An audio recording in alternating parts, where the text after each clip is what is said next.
This is Dr. Corsi, and I'm doing a kind of a debrief on the QAnon phenomenon and the QAnon posts, which I've been decoding and posting on Scribd and then also on Twitter and here on Infowars.com.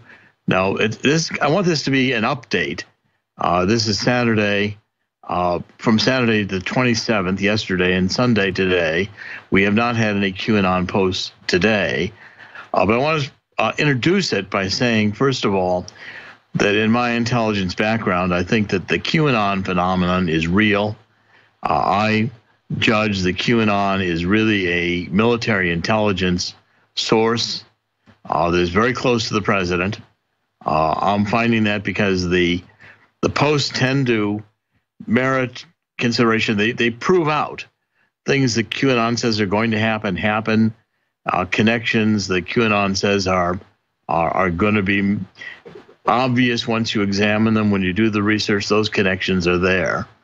And just to start, QAnon stands for Q Anonymous, and Q is probably the highest level of intelligence clearance, security clearance that you can get in the US government. So a QAnon is someone who is operating pretty much as an intelligence source, but operating anonymously. That's where we get QAnon, so that the identity is not really clear to anybody who's trying to figure out who QAnon is. It's intended to code the identity. That's the whole point. Now, I want to point out some of the issues that we're dealing with right now. That QAnon is saying we are in a great awakening, that there has been essentially a 16-year coup d'etat, treasonous conspiracy that had been planned by Barack Obama and Hillary Clinton. Barack Obama just served actually 8 years in term, two terms in office, and Hillary Clinton 8 years, 2 terms, 16 years total. And it's a deep state conspiracy which is being orchestrated by the deep state, meaning the CIA, together with other forces in the government, the Clinton, Obama holdovers in the Department of Justice, in the FBI, as well as the mainstream media and the establishment in the mainstream media, commercial mainstream media, essentially forming a mouthpiece for the Pravda, as it were, for the government position.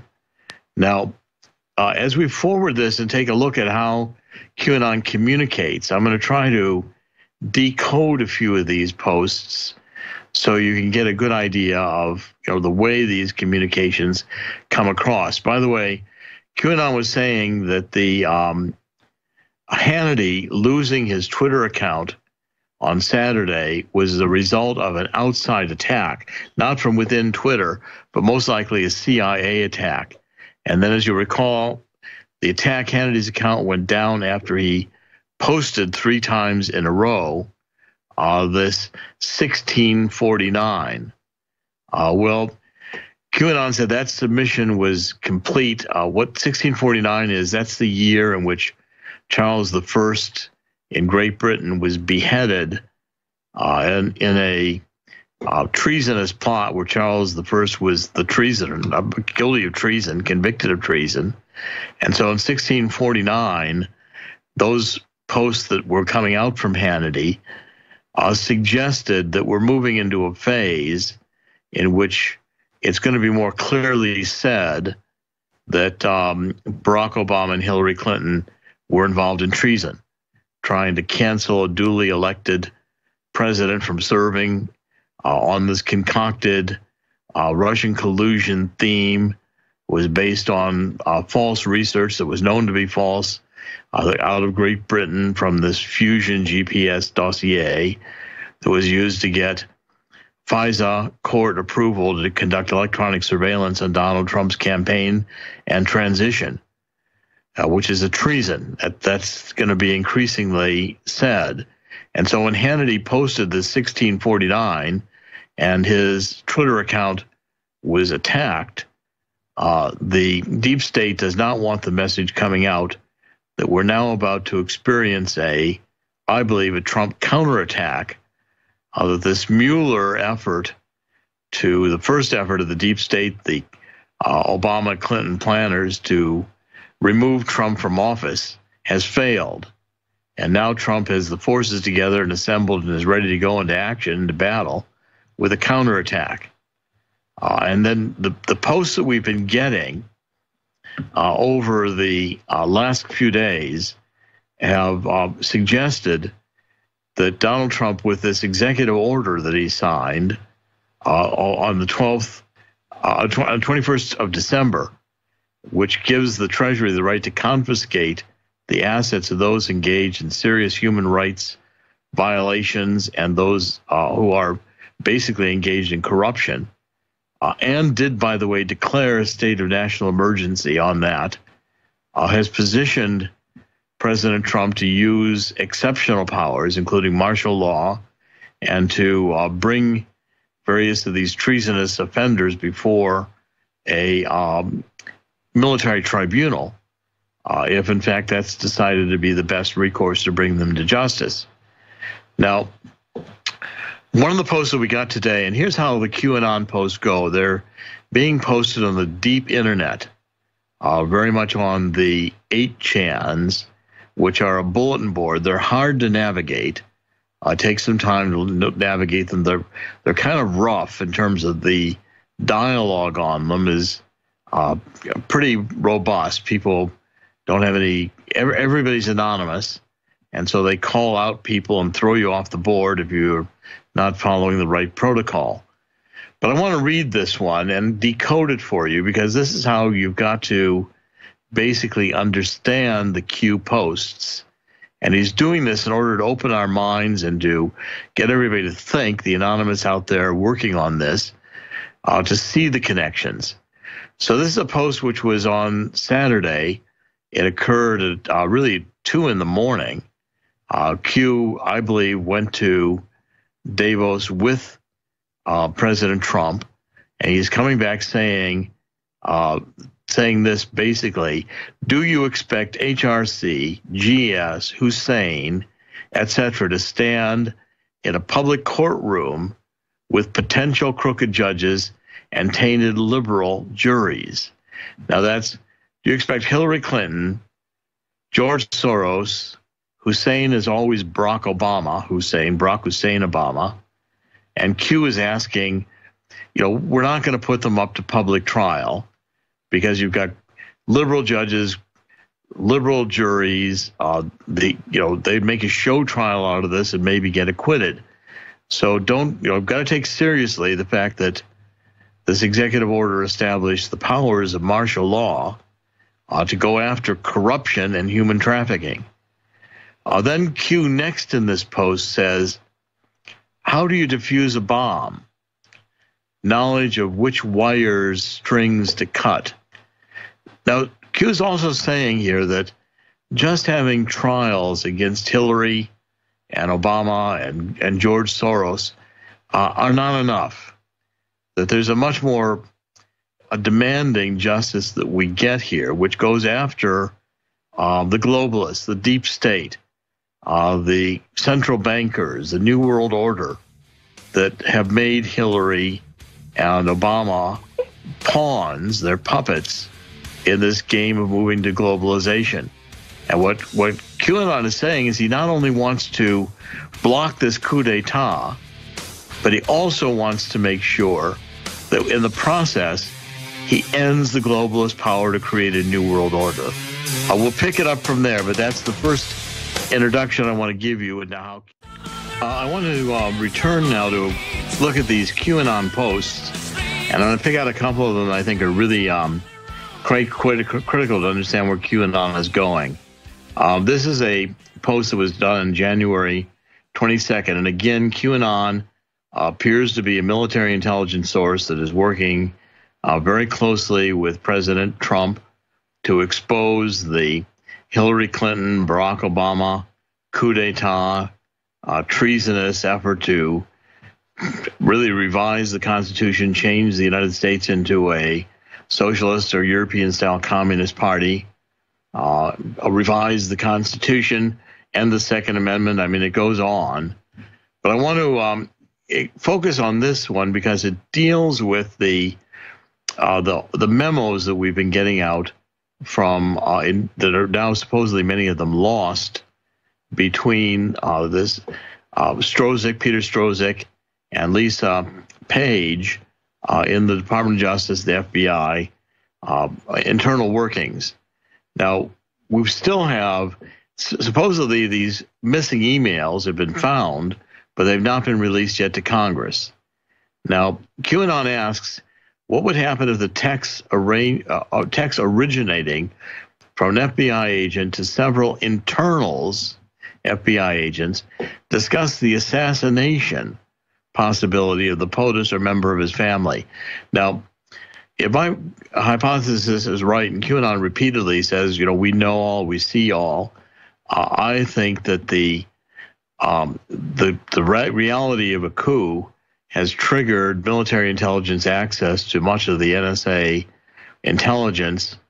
So I don't think any of these emails have been lost. I don't think any of Hillary's emails have been lost. And what QAnon is signaling from an intelligence point of view, QAnon's kind of acting like a deep throat here in Watergate, but sharing the intelligence, more intelligence than ever has been shared with the American public. QAnon suggesting the missing emails, Strzok and Page basically got down to talking about assassinating Trump, if that was the only way to keep him from being president. Now, what if the text suggested that foreign allies were involved? Now, again, this would be explosive information. Forget the Russia setup. That's, this is only the beginning. QAnon says, be careful what you wish for as the world turns. So we're getting a preview of why some of what's to come is going to be so explosive. Could messages such as these be publicly disclosed? Yes, I think they will be. And what happens to the FBI? What happens to the Department of Justice? Well, both of them will undergo serious consideration of being closed down. If they went that rogue that not only they were considering preventing a duly elected president who won the Electoral College vote from sitting in the White House and being president, to a conspiracy that included assassinating the president or contemplating it, that's not going to be tolerated within a Justice Department or FBI that's become that corrupt. What happens to the special counsel? What happens in general? The special counsel will probably be closed down because, again, as Q says, every FBI, DOJ previous case could be challenged, lawless.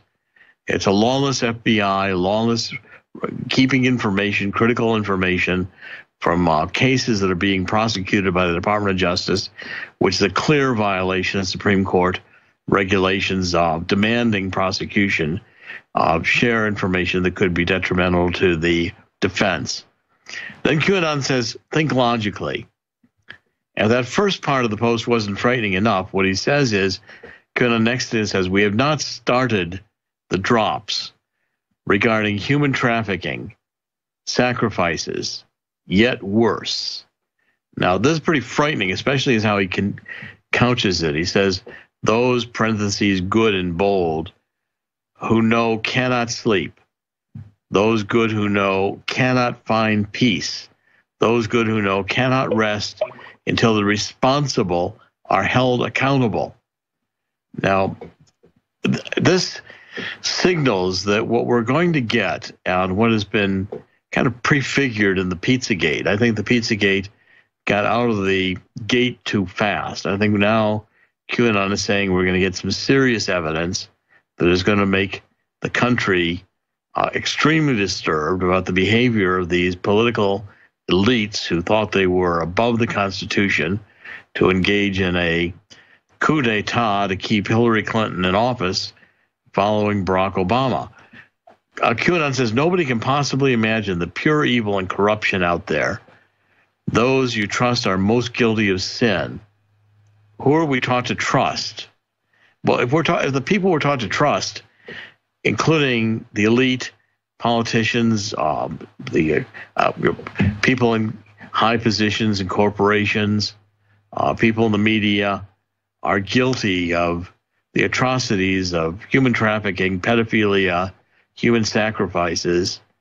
The QAnon rightly says, if you're religious, pray. Now, he said 60% of must remain private, at least for humanity. Now, it's been a controversial line because people are saying we want full disclosure, we can handle it.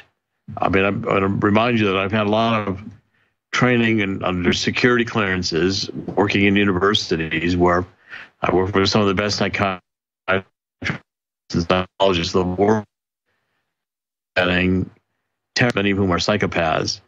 That if Q is right, pedophilia, human trafficking, human sacrificing, Satanism is going to be so disturbing that I'm going to recommend that the majority of people don't disturb you, quit looking at it. Because what we're about to see has the potential, I believe, to create serious psychological damage in normal people who aren't prepared to comprehend or deal with the horrors that are going to be the reality that we're about to have exposed. And again, I think that's the final act. I think we're now going into the counterattack.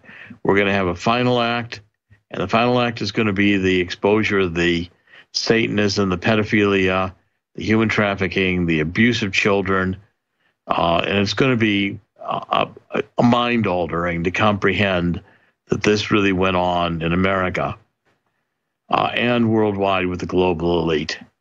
One more thing I want to comment on just before we wrap up here is that a number of the QAnon posts have suggested that Julian Assange was extracted out of London in January 5th and 6th. And what we're getting now is kind of a backstory, that what happens is you get the backstory filled in. The backstory gets filled in when you have a intelligence operation that is determined to explain what already happened. So we find out after this that Julian Assange has a diplomatic passport,